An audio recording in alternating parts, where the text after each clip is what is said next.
과거의 바다에는 오늘날의 상어조차 그저 형형색색의 작은 관상어처럼 보이게 만드는 생명체들이 존재했습니다. 그리고 가장 소름 끼치는 사실은 그 모든 존재가 실제로 존재했다는 점입니다. 오늘은 이 지구에 존재했던 가장 인상적인 멸종해양 포식자들에 대해 이야기해 보겠습니다. 왜냐하면 바다는 우리가 알고 있는 모습과 항상 같지 않았기 때문입니다.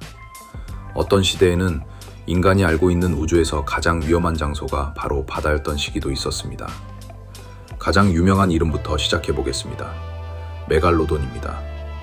이 이름을 발음하는 것만으로도 이미 많은 것을 말해줍니다. 메갈로돈. 그리스어로 큰 이빨이라는 뜻이지만 그 표현조차 부족합니다. 이 상어는 길이가 최대 18m에 달했습니다. 쉽게 말해 이는 학교 버스 한 대보다 더 긴 길이입니다. 몸무게는 60톤을 넘었고 물어뜯는 힘은 약 18만 뉴턴에 달했습니다. 이것이 실제로 무엇을 의미할까요? 자동차를 마치 빈 음료수 캔처럼 짓눌러 버릴 수 있다는 뜻입니다. 이빨 하나의 길이는 최대 18cm로 손바닥 크기의 정육용 칼과도 같았습니다. 그리고 이 생물은 조금씩 물어뜯지 않았습니다. 고래의 살점을 통째로 뜯어냈습니다. 고생물학자들은 완벽한 원형의 물림 자국이 남아있는 고래뼈를 발견했는데 마치 쿠키 커터로 찍어낸 것처럼 보였습니다. 그것이 바로 메갈로돈의 아침 식사가 남긴 흔적이었습니다. 하지만 많은 사람들이 모르는 사실이 하나 있습니다. 그리고 과학자로서 저는 이 점이 매우 흥미롭습니다. 사실 메갈로돈은 공룡과 같은 시대에 살지 않았습니다. 훨씬 이후에 등장해 마이오세부터 플라이오세까지 바다를 지배하다가 해수가 차가워지면서 사라졌습니다. 그 결과 먹잇감들이 이동했고 메갈로돈은 더 이상 그들을 따라갈 수 없었습니다. 결국 추위가 그를 무너뜨린 것입니다. 바다 역사상 가장 거대한 포식자가 기후에 의해 멸종된 것입니다. 메갈로돈이 사라진 후 바다는 잠시 침묵에 잠겼습니다. 하지만 그 침묵은 오래가지 않았습니다. 모사사우루스가 등장했습니다. 메갈로돈이 바다의 지배자였다면 모사사우루스는 자신의 능력을 증명하려는 야심찬 존재와 같았습니다. 이 해양 파충류는 길이가 최대 15m에 달했습니다. 하지만 더 주목할 점은 크기가 아니라 그 기원입니다. 모사사우루스는 공룡이 아니었습니다. 뱀과 왕도마뱀과 먼 친척 관계에 있는 생물이었습니다. 상상해 보십시오. 공학 지식이 넘치는 누군가가 악어를 완전히 새롭게 설계했다면 어떤 모습일까요? 그것이 바로 모사사우루스입니다. 이 생물은 이중관절의 턱을 가지고 있어 입을 거의 불가능한 각도로 벌릴 수 있었고 먹이를 통째로 삼킬 수 있었습니다. 그리고 먹이가 부족해지면 화석이 보여주는 불편한 사실이 있습니다. 바로 동족을 잡아먹었다는 점입니다. 그 시대에는 가족조차 먹잇감이었습니다. 이들은 백악기 후기의 얕은 바다를 순찰하며 움직이는 모든 것을 매복 공격했습니다. 물고기, 거북이, 그리고 물 위를 너무 낮게 날던 익룡까지도 공격했습니다. 흥미로운 점은 그들의 조상이 원래 육지에서 살았고 걸어 다녔다는 것입니다. 그리고 진화의 어느 시점에서 바다로 들어갔고 다시는 나오지 않았습니다. 진화는 참으로 독특한 유머 감각을 가지고 있습니다. 여기까지 흥미롭게 보셨다면 좋아요를 눌러주시기 바랍니다. 아직 더 기묘한 존재들이 남아 있습니다. 그리고 앞으로 등장할 생물들은 더욱 충격적입니다. 상어보다도 파충류보다도 훨씬 이전에 고대 바다를 지배했던 존재가 있었기 때문입니다. 많은 사람들이 이름조차 들어보지 못한 생물, 카메로케라스입니다. 이 생물은 약 4억 5천만 년 전 오르도비스기에 존재했습니다. 당시에는 육상 생명이 거의 존재하지 않았습니다. 바다가 유일한 무대였고 그 무대의 주인공이 바로 카메로케라스였습니다. 길이는 최대 9m에 달했고 거대한 원뿔형 껍데기를 가진 어뢰 같은 형태였으며 끝에 갈고리가 달린 촉수를 가지고 있었습니다. 이 생물은 물고기가 아니라 거대한 두 종류였습니다. 중세 갑옷을 입은 오징어와도 같은 존재였습니다. 그 껍데기 안에는 순수한 근육으로 이루어진 몸이 들어있었고 물을 강하게 분사하며 이동했습니다. 또한 뼈를 부술 수 있을 만큼 날카로운 부리로 상향했습니다.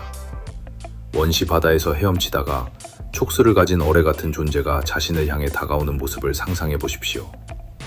도망칠 곳도 육지도 없습니다. 오직 물과 그 존재뿐입니다. 카메로케라스는 삼엽충과 원시 어류, 그리고 충분히 빠르게 헤엄치지 못하는 모든 생물을 사냥했습니다. 그 시대의 진화는 아직 실험 중이었고 그 실험 중 일부는 매우 끔찍했습니다. 하지만 카메로케라스가 심해를 지배하던 동안 또 다른 괴물이 등장하고 있었습니다. 하지만 금속과 뼈로 이루어진 이빨은 없지만 지금까지 본 어떤 존재보다도 치명적인 생물, 둔클레오스테우스입니다. 이 생물은 약 3억 6천만 년 전 대본기에 살았습니다. 당시에는 물고기가 지구를 지배했고 유행은 몸에 금속 갑옷을 두르는 것이었습니다. 둔클레오스테우스는 길이가 6m부터 10m까지였으며 일반적인 이빨은 없었습니다. 대신 단두대 칼날처럼 날카로운 뼈판을 가지고 있었습니다. 턱은 20분의 1초 만에 닫혔고 물어뜯는 힘은 6,000N을 넘었습니다. 과학자들은 이 생물이 상어를 종이처럼 반으로 자를 수 있었다고 추정합니다. 씹는 것이 아니라 절단했습니다. 그 화석 갑옷은 분노한 대장장이가 만든 것처럼 보이며 수많은 전투의 흔적이 남아 있습니다. 이 생물이 사라진 후에도 진화는 멈추지 않았습니다. 진화는 항상 완벽함을 추구하지 않습니다. 때로는 단지 무슨 일이 일어날지 보기 위해 실험할 뿐입니다. 그리고 그 대표적인 사례가 바로 헬리코프리온입니다. 이 고대 상어는 약 2억 9천만 년 전 페름기에 살았으며 길이는 약 6m였습니다. 여기까지는 특별할 것이 없습니다. 하지만 입안을 보면 이야기가 달라집니다. 아래턱 안에는 완벽한 나선형의 이빨이 있었습니다. 마치 말려 들어간 원형 톱날과 같았습니다. 수십 년 동안 고생물학자들은 이 화석을 어떻게 해석해야 할지 몰랐습니다. 어떤 이들은 코에 있다고 했고 다른 이들은 등지느러미라고 주장했습니다. 그 누구도 확신할 수 없었습니다. 생명 역사상 전례가 없는 구조였기 때문입니다. 결국 최근 연구를 통해 그것이 입안에 위치해 있으며 일종의 고통의 컨베이어 벨트처럼 작동했다는 것이 밝혀졌습니다. 헬리코프리온은 일반 상어처럼 물지 않았습니다. 먹이를 나선 구조 속으로 끌어들여 회전시키며 잘라냈습니다. 비현실적으로 들리지만 수백만 년 동안 완벽하게 작동했습니다. 이것이 바로 우리가 이 생물들을 연구해야 하는 이유입니다. 자연은 어떤 매뉴얼도 따르지 않습니다. 시도하고 실패하고 다시 시도합니다. 그리고 때로는 가장 이상한 실험이 가장 성공적인 결과를 낳습니다. 헬리코프리온이 기묘한 실험이었다면 다음 생물은 하나의 걸작이었습니다. 탈라소메돈입니다. 그 이름은 바다의 지배자를 의미하며 결코 과장이 아닙니다. 이 해양 파충류는 전체 길이가 최대 12m였지만 그중 6m가 목이었습니다. 몸의 절반이 목이었던 셈입니다. 이는 마치 완벽주의자가 무한한 예산으로 설계한 바다의 뱀과도 같았습니다. 하지만 중요한 점은 이 생물이 빠르거나 민첩하지 않았다는 것입니다. 대신 매우 인내심이 강했습니다. 물속에서 거의 움직이지 않은 채 떠 있으면서 긴 목을 이용해 몸을 움직이지 않고도 물고기 떼에 접근했습니다.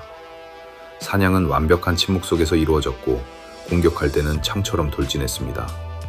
쉽지 않고 통째로 삼켰습니다. 화석은 또 하나의 흥미로운 사실을 보여줍니다. 위 속에서 작은 돌들이 발견되었는데 이를 위석 가스트로라이트라고 합니다. 과학자들은 이 돌들이 소화를 돕거나 부력을 조절하기 위해 일부러 삼킨 것이라고 생각합니다. 선사시대의 동물이 돌로 물리 문제를 해결했다는 사실은 정말 놀랍습니다.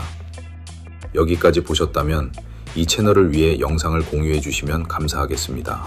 여기 동물과 자연사를 사랑하는 많은 분들에게 이 콘텐츠가 전달될 수 있도록 도와주시기 바랍니다. 모든 고대 해양 거대 생물들이 포식자는 아니었습니다. 그리고 그것이 자연의 아름다운 점이기도 합니다. 리드시크티스입니다. 지금까지 본 모든 생물들이 턱이나 발톱 혹은 치명적인 구조를 가지고 있었다면 이 물고기는 단지 플랑크톤을 먹었습니다. 현대의 고래상어와 비슷한 거대한 여과식 생물이었지만 그 크기는 여전히 논쟁의 대상입니다. 길이는 약 16m에서 최대 20m에 이르렀을 것으로 추정됩니다. 약 1억 6,500만 년 전 쥐라기에 살았으며 괴물들로 가득한 바닷속을 조용히 헤엄쳤습니다. 아가미로 하루에 수천 리터의 물을 걸러냈고 누구도 해치지 않았으며 그저 헤엄치고 먹었습니다. 그럼에도 불구하고 멸종했습니다. 가장 크다는 것이 가장 강하다는 의미는 아니기 때문입니다. 부드러운 몸과 느린 속도는 그를 쉬운 먹잇감으로 만들었습니다.